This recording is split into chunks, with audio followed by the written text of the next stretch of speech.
இன்றைய காலகட்டத்தில இன்னைக்கு இவ்ளோ வாஸ்து பார்க்குறீங்க. பாத்ரூம்க்கு வாஸ்து பார்க்குறீங்க, கண்ணாடி வைக்கணும், வீட்டுக்கு, ஜன்னல் இருக்கிற எல்லா இடத்துக்கும் வாஸ்து பார்க்குறீங்க. அந்த காலத்தில அப்படி ஒரு வாஸ்துவே இல்ல. கூரை வீட்ல தான் வாழ்ந்தாங்க. மண் குடிசையில இருந்தாங்க. ஆனா, அவங்கலாம் வந்து பார்த்தீங்கன்னா, ரொம்ப சந்தோஷமா இருந்தாங்க, ஆரோக்கியமா இருந்தாங்க. அப்பலாம் வாஸ்துன்றதே இல்லையே!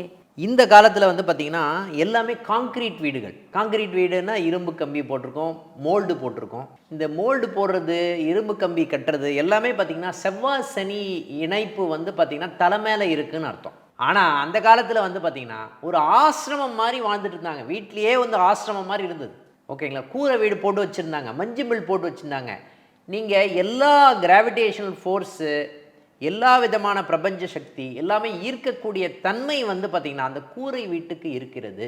அப்போ அதில ஏதாவது வந்து சனியினுடைய தன்மை ஈர்க்கக்கூடிய சக்தி ஜாஸ்தியா இருக்கா? செவ்வாயினுடைய தன்மை ஈர்க்கக்கூடிய ஜாஸ்தியா இருக்கான்னா, இல்ல. 2வது விஷயம், அந்த காலத்தில வந்து பார்த்தீங்கன்னா, இந்த டாய்லெட் எங்க வச்சிருந்தாங்க? வீட்ல இருந்து வெளியில வச்சிருந்தாங்க டாய்லெட். டாய்லெட்ட இன்னைக்கு வெளிய வைக்க முடியுமா டாய்லெட்ட?